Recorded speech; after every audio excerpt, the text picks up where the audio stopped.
तो नमस्कार, स्वागत है आपका। इस सीरीज में हम देख रहे हैं विजन आईएएस की टेस्ट सीरीज, जिसमें हमने 9 वीडियो देख चुके हैं। ये हमारा 10वां वीडियो है और 10 मिनट में हम 10 क्वेश्चन करने की कोशिश करते हैं। और इसमें मैं आपको बताना चाहता हूँ कि ये क्वेश्चन जो आपके सामने आ रहे हैं, इनके बारे में थोड़ा-सा आप बुक निकाल के देख लें तो ज़्यादा बेहतर है। उससे आपका रिवीजन अच्छे से हो जाएगा और पकड़ अच्छी मजबूत हो जाएगी। तो चलिए आइए स्टार्ट करते हैं। देखिए, पहला क्वेश्चन है, भारतीय रिजर्व बैंक द्वारा उपयोग किए जाने वाले निम्नलिखित मौद्रिक उपकरणों की व्यवस्था को उनके मूल्य के घटते क्रम में व्यवस्थित कीजिए। तो पहला है आपका रेपो दर, रिवर्स रेपो रेट और सीमांत स्थायी सुविधा दर यानी एमएसएफ। तो ऑप्शन है आपके 1 2 3, 1 2 1 3 2, 3 2 1 और 3 2 1। तो आपका आंसर है 3 1 2, यानी कि सबसे पहले एमएसएफ, फिर रेपो रेट, फिर रिवर्स रेपो रेट। यानी सबसे कम एमएसएफ होती है, उससे ज़्यादा रेपो रेट होती है, फिर उससे ज़्यादा रिवर्स रेपो होती है। तो ऐसे है जो क्वेश्चन। नेक्स्ट देख लेते हैं। निम्नलिखित पर विचार करना है आपको। ये पहला स्टेटमेंट है, भारत के नियंत्रक एवं मालिका परीक्षक के संबंध में देय पेंशन।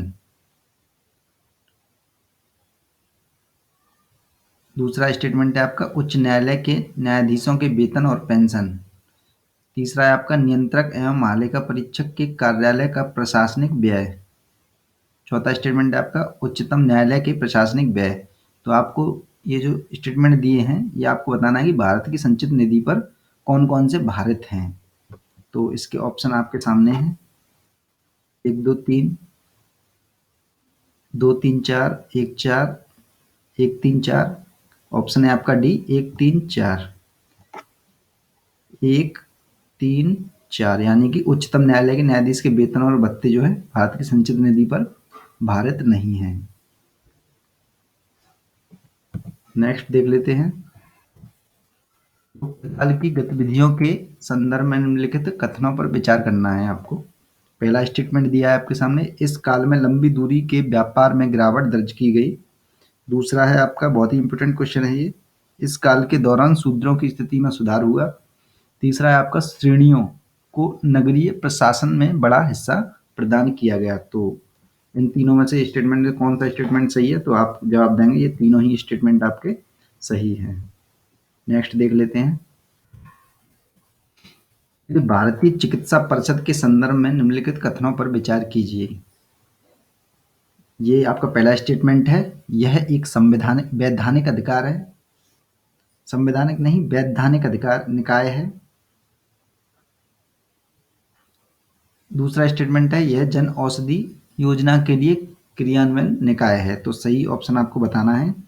ऑप्शन आपके सामने है और इसका आंसर जो है केवल एक है, यानी कि यह वैधानिक निकाय है। ये आपको ध्यान में रखना है, ये इंपोर्टेंट गलत है। जन औषधि योजना के क्रियान्वयन के निकाय नहीं है ये गलत हो जाता है। नेक्स्ट देख लेते हैं। द्वीपीय राष्ट्र के प्राणी जात में असामान्य रूप से जीवों के अवशेष संयोजनों का प्रभुत्व है, जिनमें आदिम प्राइमेट्स उल्लेखनीय हैं। यह अपने लेम्यूर के लिए प्रसिद्ध हैं, जो विश्व के विकासवादी परिवर्तनों से विलगित हैं तथा सर्वाधिक लुप्तप्राय स्तनधारियों के समूह का प्रतिनिधित्व करते हैं। तो आपको बताना है कि किस देश के सर्वोत्तम रूप में व्याख्या करता है ये जो भी स्टेटमेंट दिया गया है। तो ऑप्शन है आपका ऑस्ट्रेलिया, न्यूजीलैंड, मेडागास्कर या मालदीव। तो ऑप्शन इसका सही है मेडागास्कर। तो मेडागास्कर की विशेषताओं में ये आपका आ जाता है ये चीज़, इसे थोड़ा अच्छे से देख लें। नेक्स्ट देख लेते हैं। देखिए, हेलोफाइट एवं स्कियोफाइट्स पादप, यानी पादप की एक तरह से ये किस्म है, पता ही होगा आपको हेलोफाइट। पादप निम्नलिखित में से किन कारकों की परिवर्तनीयता के प्रति अनुकूलित होते हैं। तो आपको जवाब देना है, जल, मृदा, सूर्य का प्रकाश या अकार्बनिक लवण, तो आपको पता होगा सूर्य का प्रकाश है मेन, तो ये आंसर हो जाता है। नेक्स्ट देख लेते हैं। राज्यसभा के सभापति के संदर्भ में निम्नलिखित कथनों पर विचार कीजिए। पहला स्टेटमेंट है आपका, वह उच्च सदन का एक सदस्य होता है। दूसरा स्टेटमेंट है, वह मत बराबर होने की स्थिति में एक मत डाल सकता है। सकता यार गलत लिखे हैं, सख्ती कर लेते हैं, थोड़ा इज्जत भी तो है यार उनकी। तीसरा है, उन्हें पद से हटाने के लिए संकल्प के दौरान वह प्रथमतया मतदान नहीं कर सकते हैं। तो कौन सा सही स्टेटमेंट है ये आपको बताना है इन तीनों में से। पॉज करके आप अच्छे से पढ़ लें, इसका आंसर जो है 2 और 3 हो जाएगा। और आपका पहला उत्तर बिल्कुल गलत है। सदस्य तो होते ही नहीं, आपको पता होगा ये। नेक्स्ट देख लेते हैं। ऐसी प्रथाओं का त्याग करें जो स्त्रियों के सम्मान के विरुद्ध हैं। यह प्रावधान भारतीय संविधान के किस उपबंध के अंतर्गत आता है? तो आपको पता होगा, भाग 3 या भाग 4 या भाग 4A या फिर भाग 4(9). तो आपको पता होगा ये भाग 4A के अंतर्गत आता है, जो कि मौलिक कर्तव्य हैं। तो ये ध्यान में रखना है थोड़ा सा। नेक्स्ट देख लेते हैं। देखिए, हिस्ट्री से रिलेटेड क्वेश्चन है ये, कैबिनेट मिशन के बारे में। कैबिनेट मिशन के संदर्भ में निम्नलिखित कथनों पर विचार करना है आपको। पहला स्टेटमेंट है, कैबिनेट मिशन द्वारा प्रस्तावित दीर्घकालिक योजना को मुस्लिम लीग ने खारिज कर दिया था। दूसरा स्टेटमेंट है, कैबिनेट मिशन योजना ने एक अलग पाकिस्तान की मांग को स्वीकार कर लिया था। तीसरा स्टेटमेंट है आपका, भारत के विभाजन के लिए माउंटबेटन योजना कैबिनेट मिशन के प्रस्ताव पर आधारित थी।